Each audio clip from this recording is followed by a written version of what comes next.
the Lord wants to talk to us about spiritual babies. So let us go in 1 Corinthians. 1 Corinthians. On va commencer par 1 Corinthiens, 1 Corinthiens. 1 Corinthians chapter 3 in the verse 2. 1 Corinthiens 3. 1 Corinthiens 3, verset 2. From verse 2. À partir du verset 2. So let us even take from verse 1 so that we have a big figure of what we are going to discuss today. On va en fait commencer à partir du verset 1 qui va nous donner tout le contexte. The word says, "And I, brethren, could not speak to you as to spiritual people, but as to carnal, as to babes in Christ. I fed you with milk and not with solid food, for until now you were not able to receive it, and even now you are still not able." Verse 3, "For you are still carnal, for where there are envy, strife, and divisions among you, are you not carnal and behaving like mere men? For when one says, I am of Paul, and another, I am of Apollos, are you not carnal?" Alors nous allons lire la version française à partir du verset 1. Pour moi, frères, ce n'est pas comme à des hommes spirituels que j'ai pu vous parler, mais comme à des hommes charnels, comme à des enfants en Christ. Je vous ai donné du lait, non de la nourriture solide, car vous ne pouviez pas la supporter, et vous ne pouvez même pas à présent, parce que vous êtes encore charnels. En effet, verset 3, puisqu'il y a parmi vous de la jalousie et des disputes, n'êtes-vous pas charnels, et ne marchez-vous pas selon l'homme? Verset 4, on l'un dit, moi je suis de Paul et un autre, moi d'Apollos. N'êtes-vous pas des hommes? Amen. Hallelujah. Praise the Lord. Alléluia. God is Et le warning. Seigneur. God is talking to the church right now. L'Éternel parle à l'Église maintenant. And this word comes for those who are already built in the Lord. Et cette parole vient pour ceux qui sont déjà bâtis dans le Christ. And the way I can illustrate my preaching today is we are all either parents or we have seen children growing up. Et la manière dont je pourrais illustrer cette parole aujourd'hui, c'est si je fais un parallèle entre le fait que nous soyons tous aujourd'hui parents ou alors nous avons vu les enfants qui ont grandi. So when you witness a growth of a child, Lorsque vous voyez un enfant qui grandit, lorsque vous le voyez dans sa croissance, you can see him from day one. vous pouvez voir depuis le jour 1, The way the child starts the first step or when you're still breastfeeding your child. la manière dont l'enfant fait ses premiers pas ou lorsque vous le nourrissez encore, vous l'allaitez encore. So when you are still breastfeeding the child, it totally depends on you. Lorsque vous l'allaitez encore, il dépend totalement de vous. It's only what the mother gives him that he will take. C'est seulement ce que la mère lui donne qu'il prendra. So if they call you a born again, that means you were once born, but from the time they call you born again, you rebirth again in a way. Alors comprenez bien que si on vous appelle né de nouveau, ça sous-entend que vous étiez déjà né et à partir du moment où vous acceptez le Christ, vous naissez de nouveau. That means you were born and you were living a carnal life, just like the Bible talk about. Carnal means a fleshly life. Ça veut dire que vous étiez né déjà, mais vous viviez une vie charnelle. Une vie charnelle, c'est une vie qui est menée par la chair. That means a life where Jesus is not present.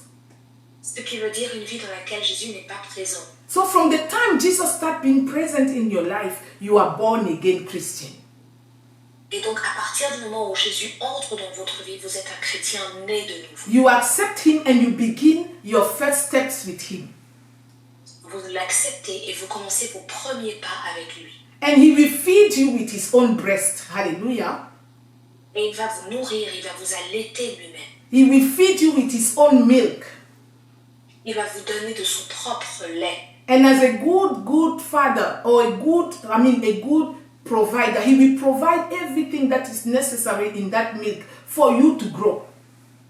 Et en qualité de bon père, de quelqu'un qui vous fournit ce dont vous avez besoin, il va vous donner exactement ce dont vous avez besoin pour que vous puissiez grandir. So that is when we receive Jesus and we begin the steps into salvation. Et c'est ainsi, ça se passe lorsqu'on reçoit Jésus et qu'on commence nos premiers pas dans le salut. But let's figure it out. There's no parent who wants his child to remain a child forever. Mais on s'entend bien, il n'y a aucun parent qui voudrait que son enfant reste un bébé pour toujours. As you are feeding your child, you expect the child to grow up. You will be changing even the size, you will be changing even the kind of clothes he's wearing just because your child is graduating and growing. Lorsque vous allaitez votre enfant, lorsque vous le faites grandir, vous attendez à ce que physiquement aussi il grandisse. Peut-être que ce sera la taille, peut-être même la taille des vêtements, sa taille à lui. Vous allez continuer de lui donner ce dont il a besoin pour pouvoir grandir. So that child will not only grow up in the physical structure, he will also grow up in the knowledge, he will grow up in wisdom. You expect your child to grow up in all ways. Donc cet enfant ne va pas seulement grandir physiquement, mais il va aussi grandir en sagesse, en intelligence. Vous attendez à ce que votre enfant grandisse dans tous ces domaines-là. That's why the Bible says, I expect you to grow, to prosper in all ways. That means this is an image of prosperity. You don't only prosper in one way and leave the other one. God wants you to be balanced, to prosper in all domains of your life. Et c'est pour ça que la Bible vous dit que l'Éternel veut que vous ayez la prospérité dans tous les domaines de votre vie. La prospérité, ça n'est pas seulement cet aspect que l'on voit de croissance physique, mais c'est aussi cette croissance dans tous les domaines. And Jesus came with this word and said, I fed you with milk and not with solid food. Et c'est là que l'Éternel vient avec cette parole et dit, je vous ai nourri de lait jusqu'ici et pas de nourriture solide. That means when you start your walk with the Lord, He gave you the basics of Christianity. Ça veut dire que lorsque vous avez commencé votre chemin avec l'Éternel, il vous a donné la base même de la chrétienté. He taught you how to pray. Il vous a montré comment prier. He taught you how to run away from sin.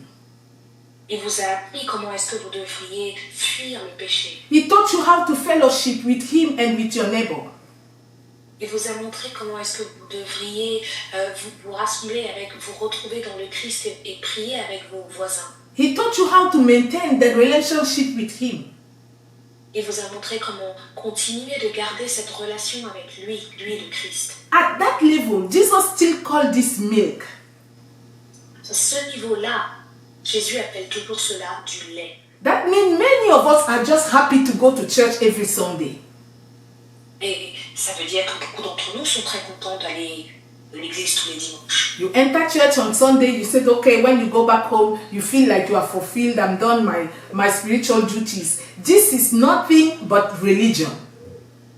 Alors nous sommes bien contents, nous allons le dimanche à l'église, nous revenons, nous sommes ravis, ça y est, j'ai fait ma partie religieuse, ça ne s'appelle pas autre chose que de la religion. That means you repeat the same pattern every time, every day. You don't question it, you don't desire more. You are happy to be in what they call the shallow. Alors c'est comme une espèce de rituel, vous continuez de répéter la même action tous les dimanches, vous êtes content de le faire, vous ne vous posez pas plus de questions, vous n'attendez pas plus que cela. You will go home, you will maybe during the week repeat the same sin that you confessed last Sunday. You will go back to that sin, repeat it again, knowing that next Sunday I will go again in the church, repent and start the whole process again. Et de la même manière, lorsque vous finissez avec l'église le dimanche, vous repartez dans votre vie d'avant et vous refaites les mêmes péchés toute la semaine, vous refaites les mêmes choses. Vous ne changez pas du tout vos mauvaises habitudes.